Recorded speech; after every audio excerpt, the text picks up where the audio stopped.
Silakan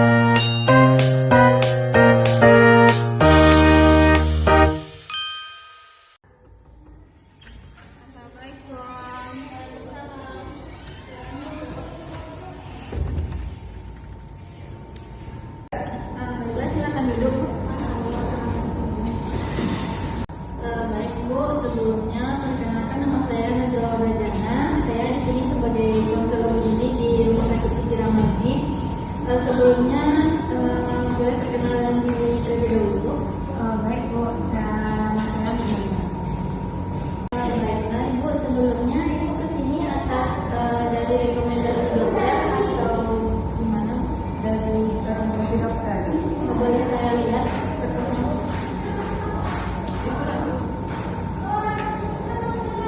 Baiklah Ibu, sebelumnya saya akan membantu Ibu dalam mengelola kondisi kesehatan Ibu dan pola makan Ibu ya.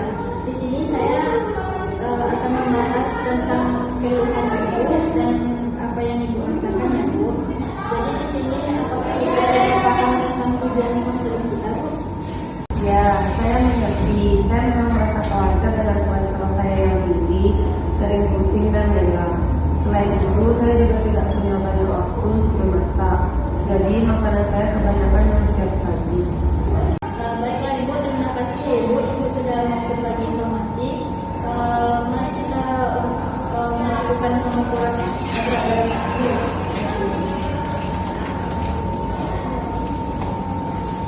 Sebelumnya, apakah ada benda yang berat Bu? Nggak ada, Bu.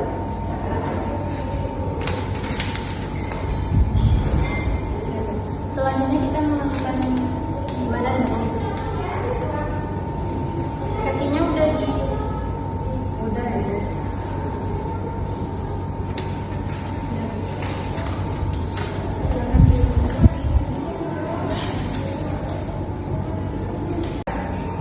Baik Ibu, yang pertama mari kita bahas tentang data antropometri Ibu tadi ya Bu. Ibu sudah tahu kan hasil dari pengukuran berat badan dan tinggi badan Ibu?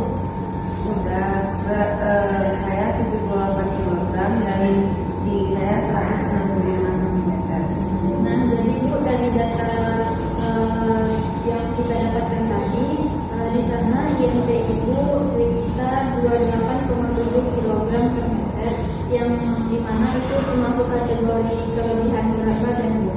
Jadi selain itu, apakah Ibu pernah melakukan pengukuran kayak lingkar perut atau lila Bu?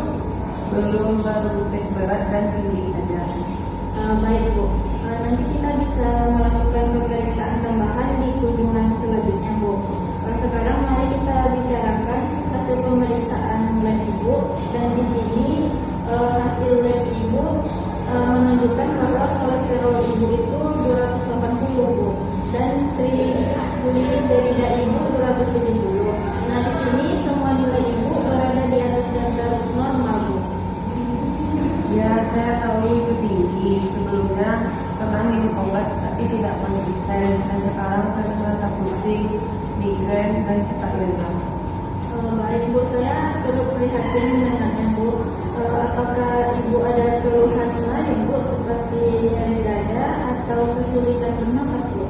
Belum, hanya yang saya sebutkan tadi saja. Baik Bu, sekarang mari kita bahas tentang riwayat makan Ibu.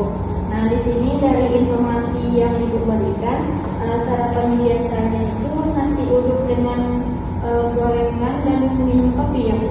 Ya, karena cepat saji dan mudah ditemukan di sekitar kantor. Makan siang biasanya nasi putih, rendang, dan sayur bersantan.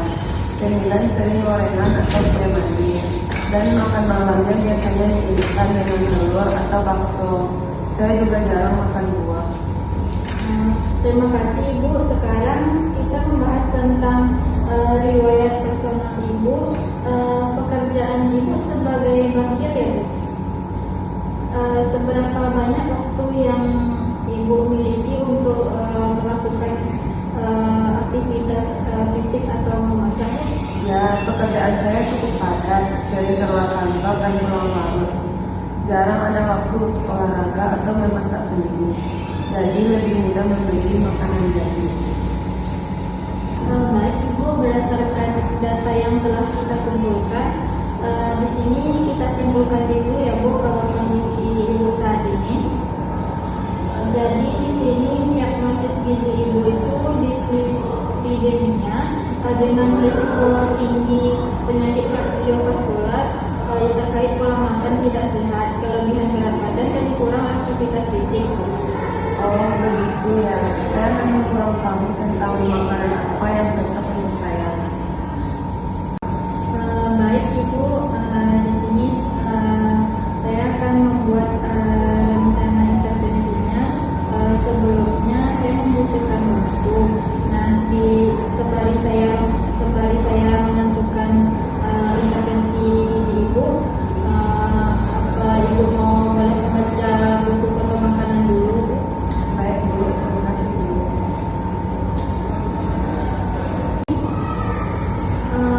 Saya sudah mendapatkan hasil intervensi dari gizi Ibu.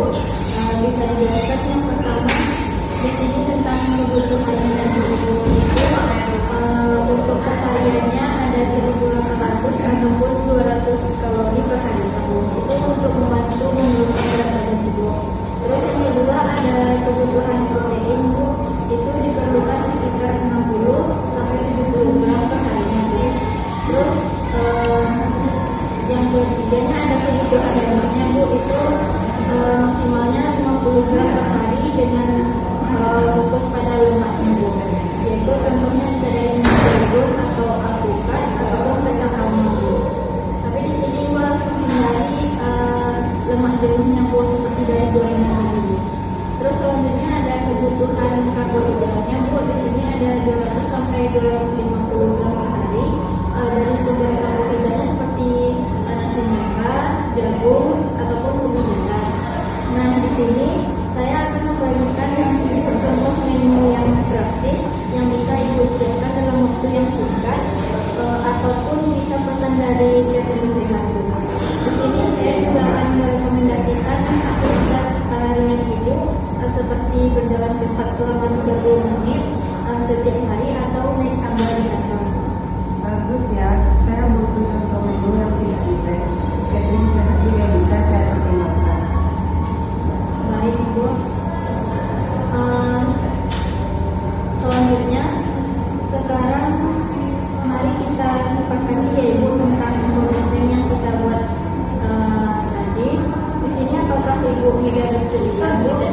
Yang pertama untuk ganti sarapan nasi uduk Ibu dengan bubur merah ataupun roti gandum. Nah yang kedua yaitu mengurangi konsumsi gorengan dan kue manis, itu mengganti dengan buah atau kacang almond. Nah selanjutnya itu Ibu bisa mencoba mengurangi makan mie instan. Terus yang keempat itu Ibu juga bisa melakukan aktivitas fisik minimal 3 kali seminggu dulu ya Bu. Selanjutnya Ibu bisa mengunjungi kembali untuk kontrol dalam waktu 2 minggu ke depan ya Bu. Ya, saya bersedia mencoba semua itu. Mungkin awalnya sedikit sulit, tapi saya akan mencoba. Hanya saja terkait catering sehat, saya akan tahu ada yang mana di daerah ini. Baik Bu, tentu saja Bu, saya akan memberikan referensi catering sehat di daerah Ibu. Nah di sini mari kita tulis dulu komitmen ini dalam bentuk catatan kecil ya Bu, agar Ibu Mega bisa melihatnya. Baik Bu. Selanjutnya untuk memastikan rencana desa ini berjalan dengan baik, kita akan melakukan monitoring dan evaluasi gizi Ibu ya.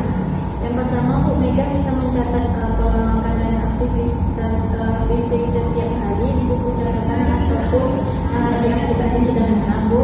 Selanjutnya itu dalam kunjungan berikutnya kita akan mengukur lagi berat badan Ibu, tekanan darah, dan jika perlu melakukan pemeriksaan ulang Bu. Terus yang selanjutnya kita akan melihat apakah ada perbaikan pada keluhan Ibu.